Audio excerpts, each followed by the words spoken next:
This is the complete journey through Daniel in the lion's den, a story of unshakable faith, royal betrayal, and divine deliverance, told in full as it was written in the Word of God. In this cinematic retelling, we walk verse by verse through Daniel chapter 6, using the King James Bible, bringing the story to life like never before. In the ancient empire of the Medes and Persians, a new king named Darius ascended to the throne. To bring order to his vast kingdom, he appointed 120 princes to govern the provinces, and over them 3 presidents, the highest officers in the land. Among them was a man of extraordinary spirit and integrity, Daniel. Though a foreigner in Babylon, Daniel stood out. His wisdom was unmatched, his faith unwavering, and soon King Darius intended to place him over the entire realm. But in the shadows of the palace, envy was beginning to stir. It pleased Darius to set over the kingdom 120 princes, which should be over the whole kingdom, and over these 3 presidents, of whom Daniel was first, that the princes might give accounts unto them, and the king should have no damage. Then, this Daniel was preferred above the presidents and princes, because an excellent spirit was in him, and the king thought to set him over the whole realm. Daniel chapter 6, verses 1 through 3. In the great corridors of King Darius's palace, where power and honor were meant to bring unity, a darker force began to stir.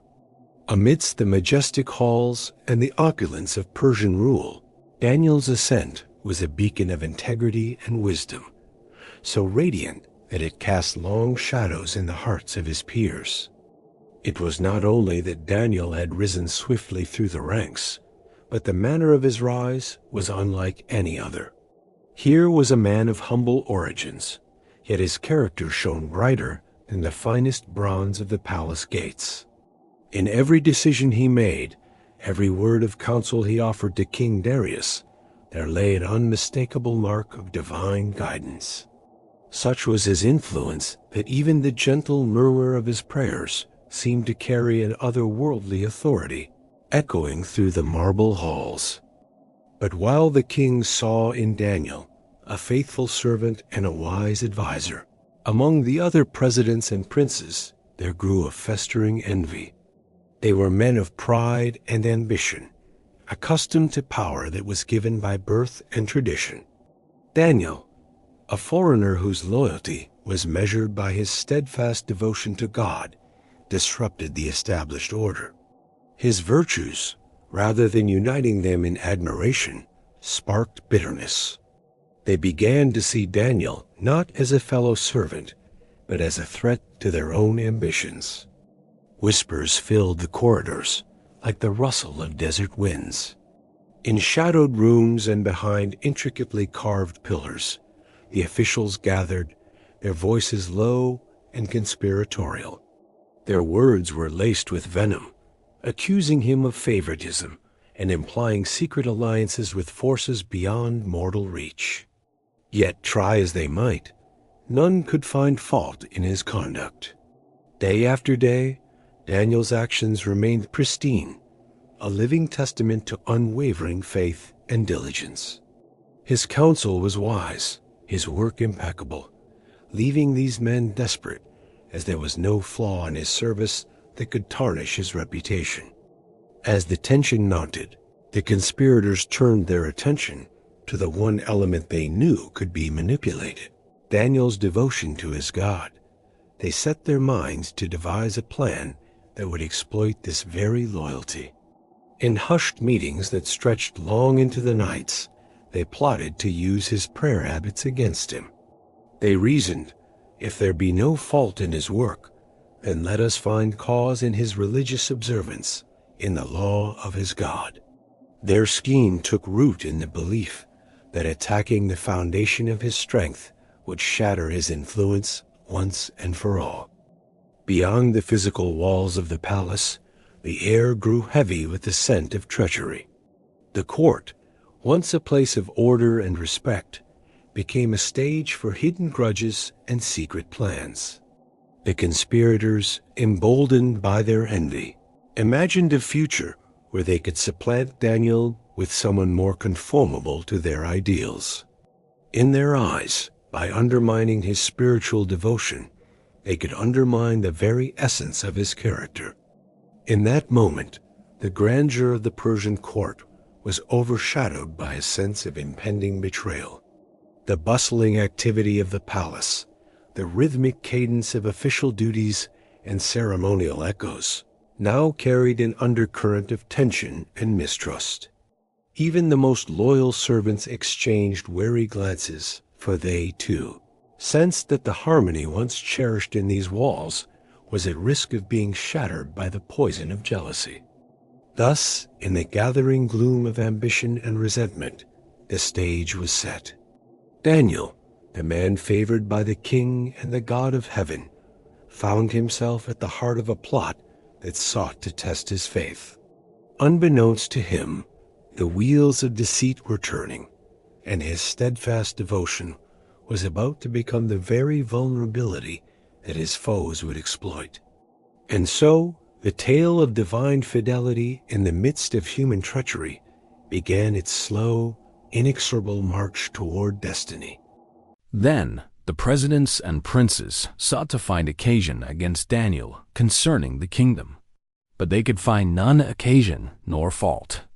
Forasmuch as he was faithful, neither was there any error or fault found in him. Then said these men, "We shall not find any occasion against this Daniel, except we find it against him concerning the law of his God." Daniel chapter 6, verses 4 and 5. The trap had been set in the shadows. Now it would be baited in the light. The officials, masked in flattery, approached the king with a plan cloaked in loyalty. "O King Darius, live forever," they said, bowing low before the throne. With practiced tongues and poisoned hearts, they laid out their deception. A decree to honor the king. For 30 days, no man in the empire would be allowed to pray or petition any god or man except the king himself. To the unknowing ear, it sounded like praise, like unity, like strengthening the throne. But to the conspirators, it was something far more dangerous. A weapon aimed directly at Daniel. Darius, flattered and unaware of their scheme, considered the proposal. A law that would centralize power, strengthen his new reign, and present him as both ruler and intercessor. It was tempting. The officials emphasized its strength. According to the law of the Medes and Persians, it cannot be altered. The law, once signed, would be irrevocable, even by the king himself. So Darius sealed it with his signet ring. A royal edict was written and proclaimed. For 30 days, no one may pray to any god or man except to King Darius. Throughout the capital, heralds shouted the decree. Scrolls were posted on city walls. The scribes made it law. And high above the noise of the city, in an upper room with windows facing Jerusalem, a man named Daniel unrolled his own scroll, not one of law, but of devotion. And as he always had, he prepared to pray. He knew the law. He had heard the decree, and yet his devotion would not be silenced. He bowed before the Almighty, the only true king he had ever served. Then these presidents and princes assembled together to the king, and said thus unto him, King Darius, live forever. All the presidents of the kingdom have consulted together to establish a royal statute, that whosoever shall ask a petition of any god or man for 30 days, Save of thee, O king, he shall be cast into the den of lions. Now, O king, establish the decree and sign the writing, that it be not changed, according to the law of the Medes and Persians, which altereth not. Wherefore King Darius signed the writing and the decree. Daniel chapter 6, verses 6 through 9.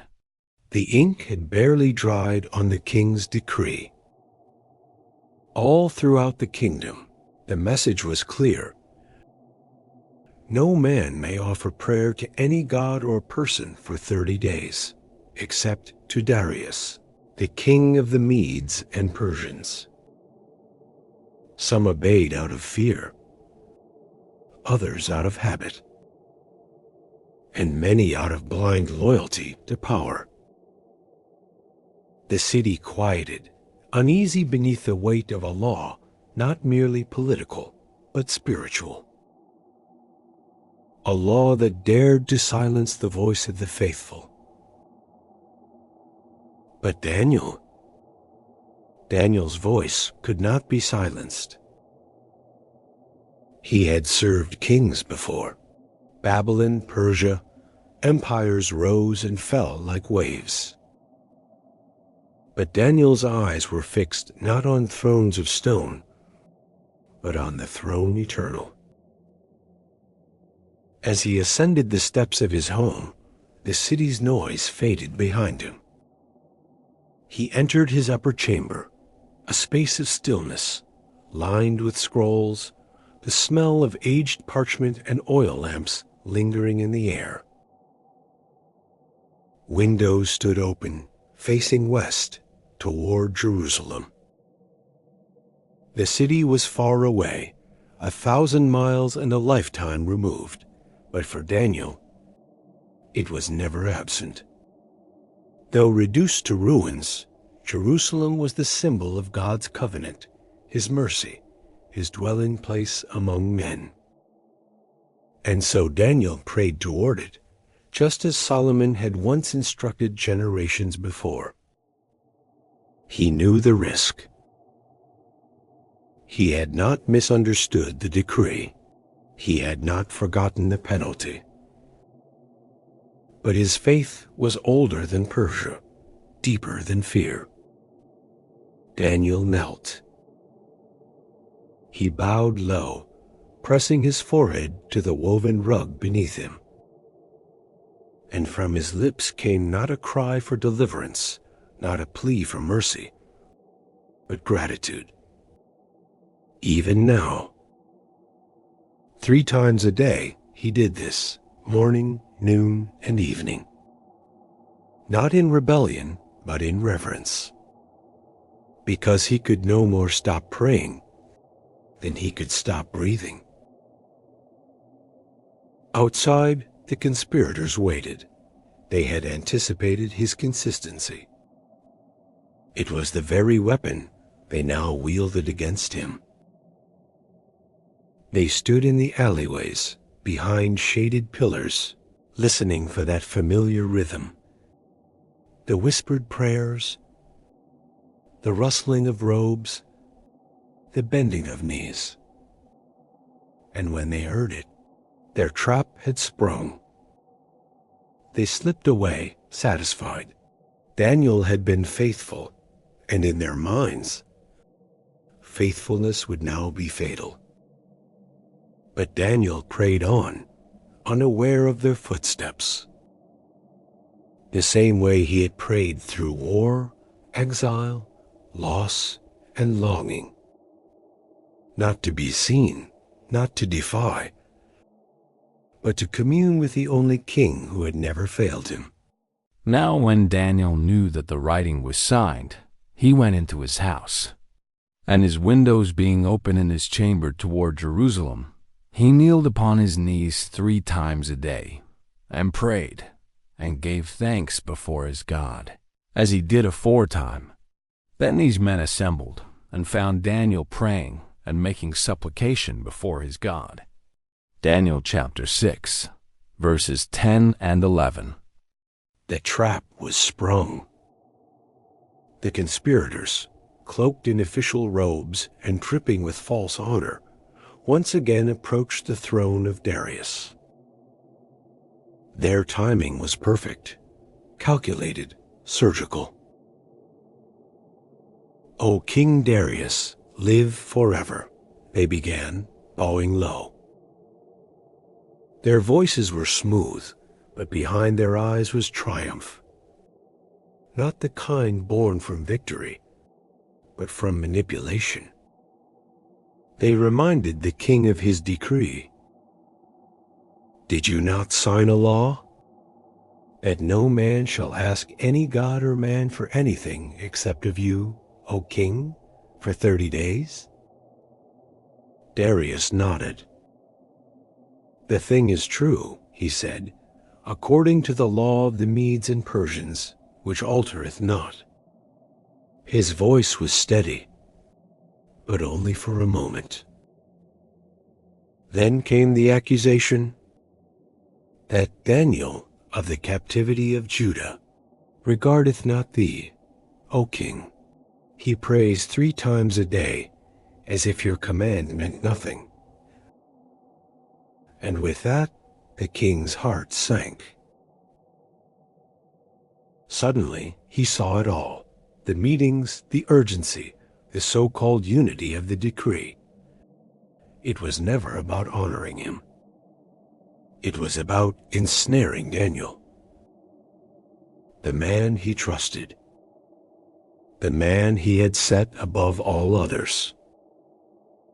Darius did not respond with anger toward Daniel, but with anguish. A heavy silence fell over the court as the weight of his own signature crushed him. He was sore displeased with himself. He had been tricked, not just as a ruler, but as a man. From that moment until the sun began to set, Darius labored desperately to save him. He summoned his advisors, pored over scrolls, looked for legal clauses, exceptions, anything that could allow him to reverse the decree. But the law of the Medes and Persians was absolute, irrevocable. It had been made so to project power, a symbol that the king's word was divine, unchallengeable. And now it had backfired. The king was a prisoner of his own authority. Throughout the day, Daniel's fate weighed heavier on him. There was no joy in the palace, no comfort in the royal chambers. Darius paced like a man haunted. He had seen many men in his reign, wise, deceitful, cunning, foolish, but none like Daniel. This was no ordinary advisor. His wisdom, his faithfulness, his unshakable peace, they were unmatched. And now he would be thrown to lions. As the sun dipped low and the day gave way to judgment, the conspirators returned like jackals to a wounded king. "Know, O king," they said, "that the law may not be altered." It was final. Darius had no choice. But his soul, heavy with regret, whispered the truth he could no longer speak.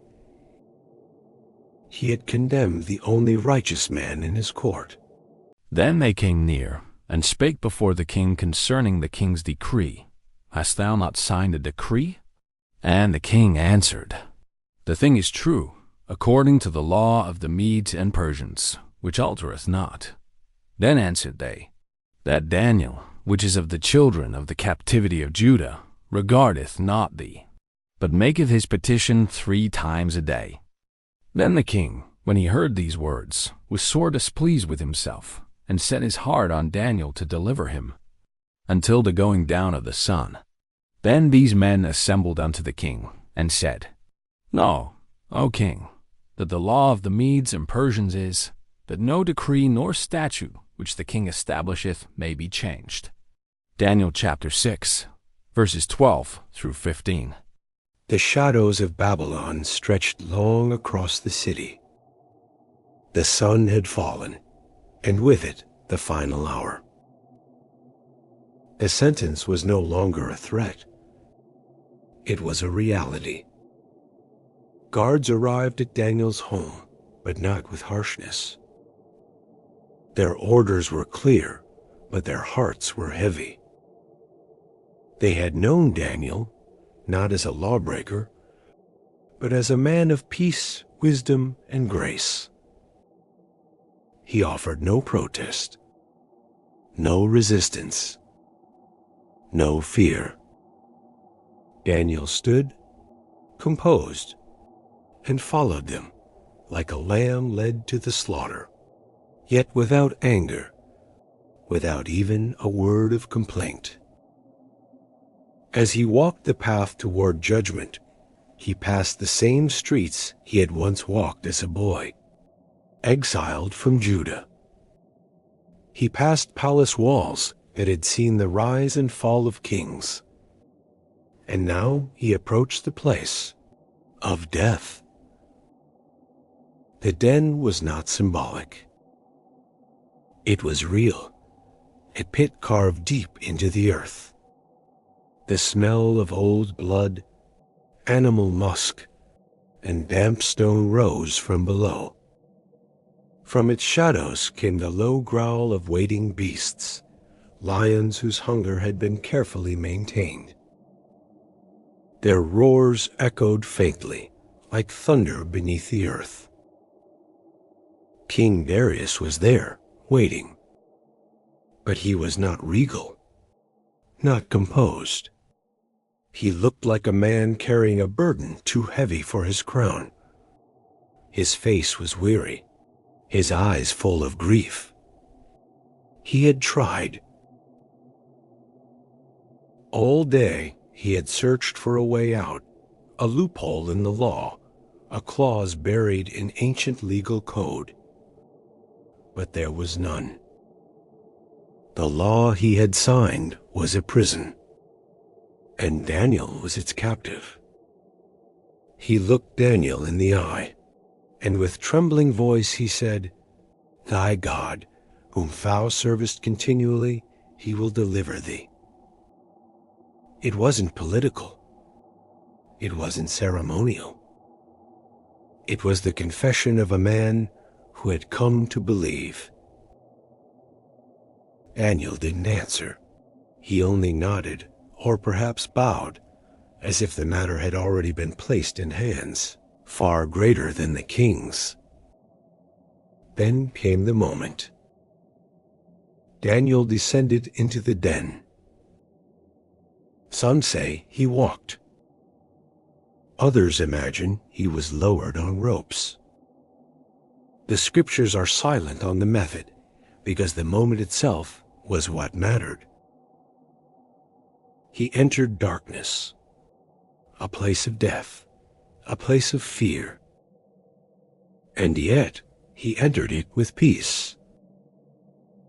Above, a great stone was rolled across the mouth of the den.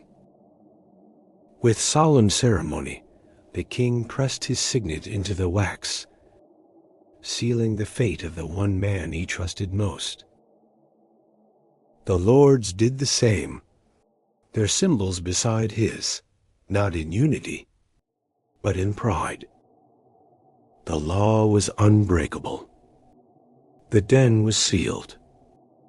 The night had come. And inside, Daniel stood among lions. No guards, no torches, no chains. Only beasts, and the God he served. Then the king commanded, and they brought Daniel, and cast him into the den of lions. Now the king spake and said unto Daniel, Thy God whom thou servest continually, he will deliver thee. And a stone was brought, and laid upon the mouth of the den. And the king sealed it with his own signet, and with the signet of his lords, that the purpose might not be changed concerning Daniel. Daniel chapter 6, verses 16 and 17. The stone was in place, the seal unbroken, the law fulfilled. But in the palace, the king was undone. Darius returned to his chambers, but it was not rest he sought. It was silence, solitude, and perhaps a sliver of hope. He ordered the musicians away, those who played sweet melodies on harp and flute. No music, no feasts, no distractions. The servants brought food, but he waved it off. The scent of roasted lamb and spices only turned his stomach. How could he eat, knowing that Daniel, faithful, blameless Daniel, was now caged in darkness, surrounded by lions simply for praying? The palace, once filled with music and laughter, now echoed only with footsteps and silence. Even the firelight in the braziers seemed dimmer. Darius walked to his bed, but did not lie down.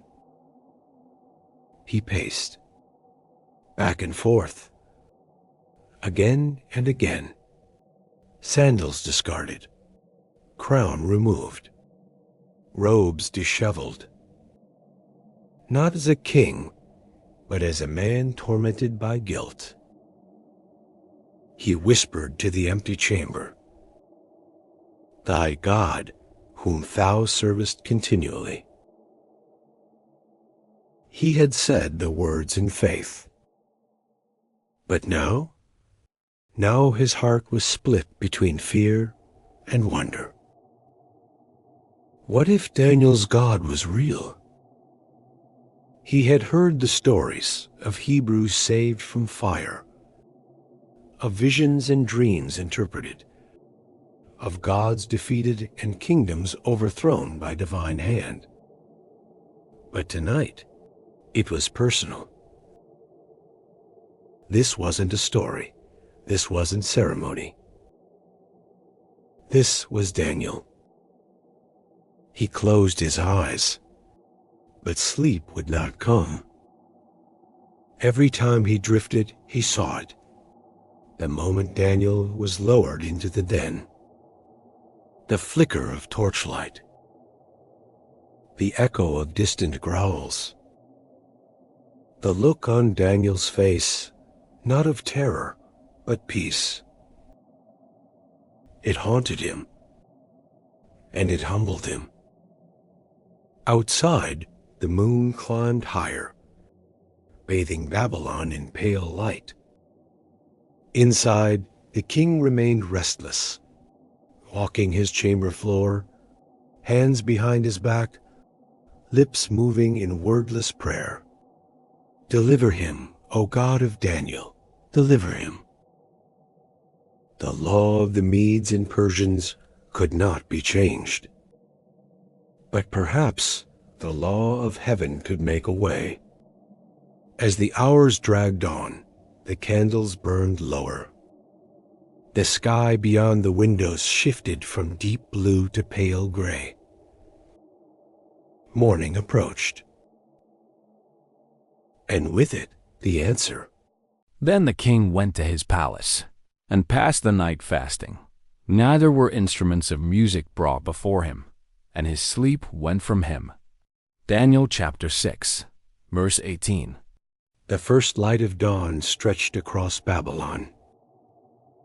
Pale gold spilled across rooftops, still wet with morning dew. But long before the city stirred, long before servants lit fires or opened gates, one man was already moving, faster than any chariot, faster than protocol would ever allow. The king ran. He was not escorted. He was not armored. He was not regal. He was desperate. His royal robes clung to him, wrinkled from the sleepless night. His steps echoed against palace stone. Sandals slapped the dust. The morning wind tugged at his garments. He passed startled guards without a word. He did not stop to explain. His destination was clear, and nothing else mattered. Down corridors, past courtyards, toward the pit. The stone was still there. The same stone he had sealed with his own signet. The same wax, cold and hardened in the morning chill. The mark of his regret, untouched. For a moment, he didn't speak. He stood there, staring at it, listening, hoping, dreading. The silence was terrifying. And then he cried out, "O Daniel, servant of the living God?" His voice cracked. "Is thy God, whom thou servest continually?" He paused, breath shaking. "Able to deliver thee from the lions?" The words echoed downward into darkness, into stillness. He waited. A few seconds felt like forever. He strained to hear anything, movement, a groan, a breath. But there was nothing. And then a voice. Calm, steady, familiar. "O King, live forever." Darius's knees buckled slightly. He gripped the edge of the stone. "My God hath sent his angel, and hath shut the lions' mouths. They have not hurt me. Forasmuch as before him innocency was found in me, and also before thee, O King, have I done no hurt?" Daniel's voice wasn't trembling. It wasn't weak. It was confident. Not arrogant, not boastful, but full of reverence, as though the voice of a man who had stood with lions, and not stood alone. The king's chest collapsed with breath. A sound left his lips, somewhere between a laugh and a sob. Daniel was alive. Not only alive, but unharmed. The impossible had occurred. He pressed a hand to his heart and looked to heaven in awe. He didn't speak. He couldn't yet. Tears welled in his eyes as his mind tried to grasp what his heart already knew. Daniel's God is alive. Then the king arose very early in the morning, and went in haste unto the den of lions. And when he came to the den, he cried with a lamentable voice unto Daniel. And the king spake and said to Daniel, O Daniel, servant of the living God, is thy God, whom thou servest continually, able to deliver thee from the lions? Then said Daniel unto the king, O king, live forever. My God hath sent his angel, and hath shut the lions' mouths, that they have not hurt me, forasmuch as before him innocency was found in me, and also before thee, O king, have I done no hurt. Daniel chapter 6, verses 19 through 22. The air was still. Dust glowed in the beams of sunlight pouring across the stone. No one spoke. Then a hand, emerging from the dark mouth of the pit. Then a foot. A figure pulling himself toward the light. Gasps filled the silence. Daniel. He stepped into the morning sun, and the world seemed to hold its breath. His white robe caught the light, untouched. Not torn, not stained, not burnt or clawed. He looked not like a man rescued, but like a man who had never been in danger at all. The lions remained in the shadows behind him, strangely quiet, as if in awe of the same power. Darius froze, hands trembling. He blinked, as if he couldn't believe what he saw. The same man who had been lowered into the den hours before now stood like a witness of the divine. "Lower ropes," he called, voice cracking. 2 guards moved, unspooling thick ropes down into the pit. Daniel took hold without fear. His movements were smooth, as if he had slept in peace. The ropes pulled taut. Inch by inch, he was lifted. His body rose out of the darkness into the dawn. To the people gathered, it felt like watching a man ascend from death. Every creak of the rope echoed with spiritual weight. Darius stepped to the edge and leaned over, eyes wide, unblinking. The air was heavy with awe. A bird called somewhere in the background, and the soft sound of wind moved through the temple stones, but no one else dared make a sound. Daniel rose, until finally his feet touched the earth. Whole, holy, alive, Darius rushed forward. The guards made room. The king looked Daniel over, hands hovering at first, not sure whether to believe what his eyes confirmed. No scratches, no bruises, not even a wrinkle in the cloth. He touched Daniel's arm reverently, then his shoulders, his chest, his back. "No hurt," he whispered to himself. He stepped back and spoke again, this time louder. "No hurt, no wound." The crowd stirred. Some began to whisper.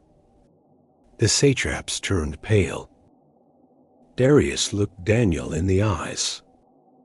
His voice was quiet. "Because you believed." Daniel didn't speak. He simply gave a nod, a soft expression of quiet knowing. He had trusted, and God had answered. This was not a lucky escape. This was not chance. This was a miracle. And it had happened not behind closed doors, but in full view of the empire. Then the king commanded, and they brought Daniel up out of the den. So Daniel was taken up out of the den, and no manner of hurt was found upon him, because he believed in his God. Daniel chapter 6, verse 23. The morning sun still lingered on Daniel's face. But behind that glow, a storm was building in the heart of the king. Darius's eyes no longer rested on the man God had saved, but on those who had nearly destroyed him. The accusers. The satraps, the counselors, the whisperers who had poisoned the law with envy. Their rich garments shimmered in the daylight, but their faces had gone pale. They saw the change in the king, and they knew judgment was coming. For a long moment, Darius said nothing. His hand dropped from Daniel's shoulder. His chest rose with breath. His gaze, cold and steady, never left theirs. He remembered how they had insisted on the decree, how they had reminded him of the law again and again, how they had smiled when Daniel was led away. He had been their pawn, but not anymore. "Bring them forward," he said, voice low and final. The guards moved quickly. Chains clinked. Hands were seized. The accusers didn't speak. They didn't resist. They only stared, as if they knew that their fate was sealed. Some looked at the ground, some at Darius. One man's lips moved in silent prayer, but not to the God of Daniel. And then they stood before the open den, the same den they had chosen for another, the same stone now cast aside, the same lions now watching. But this time the beasts were not still. They were awake. One paced near the edge, muscles rippling under fur, eyes locked on the trembling line of men. Another let out a deep, throaty growl, not in hunger, but in warning. The king gave the command, "Cast them in." The sentence was swift. The guards acted without hesitation. One by one, the men were taken to the edge. Their cries began to rise, fear thick in their voices. There were no long speeches, no appeals. There was only the judgment they had chosen, now returned to them. As the first man was cast in, the lions surged. Their stillness shattered into ferocity. Roars erupted. Claws scraped against stone. Dust and blood filled the pit. Before a single body struck the floor, the lions met them in the air. The crowd recoiled. The noise was thunderous, a blur of motion, flesh, and fury. Darius didn't flinch. Daniel didn't speak. The same God who had shut mouths had now opened them in judgment. And though the scene was violent, it was not cruel. It was righteous. This was not revenge. This was not politics. This was the universe correcting itself. God had made a statement, not just to Darius, but to all who watched. I protect the faithful, and I judge the wicked. The dust settled. The lions returned to stillness.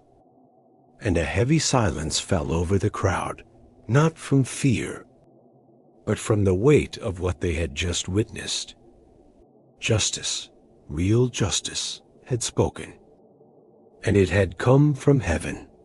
And the king commanded, and they brought those men which had accused Daniel, and they cast them into the den of lions, them, their children, and their wives. And the lions had the mastery of them, and brake all their bones in pieces, wherever they came at the bottom of the den. Daniel chapter 6, verse 24. The echoes of the lion's roar had faded, but the story, the miracle, had only just begun. Darius returned to his throne chamber, his steps slow, deliberate. He did not sit. He did not speak at first. His heart was full, not of pride, but of something new, reverence. He looked out across the marble floor, then raised his hand toward the scribes. "Bring the royal scroll." They obeyed instantly, laying parchment across the stone table. "The world will know," he said. A scribe dipped his pen. "Write this?" He walked slowly as he spoke, each word deliberate, each breath carrying the weight of what he had seen. "Peace be multiplied unto you, to all peoples, nations, and languages." The scribes' hands moved with haste, but their eyes watched the king, for this was not a man giving orders. This was a man testifying. He turned his face to the columns, as if looking toward the heavens. "I make a decree that in every dominion of my kingdom men tremble and fear before the God of Daniel." Silence held the room. No one dared speak. Even the torchlight seemed to burn softer. The messengers rode out from the palace gates, scrolls in hand, royal seals stamped in gold. One galloped across the desert plains. Another crossed the snow-dusted mountains of the north. Caravans passed through market cities, reading the words aloud to wide-eyed children and hardened elders alike. The decree rang out in dozens of tongues, in the streets of Babylon, in the hills of Media, across rivers, through valleys, past borders and tribes, and everywhere it was spoken, people paused. Some fell silent, some wept, some looked to the heavens and whispered prayers to a God they had never known before, but now felt drawn to. For he is the living God, steadfast forever, and his kingdom shall not be destroyed. Back in the palace, Daniel stood quietly at the edge of the chamber. He had not sought glory.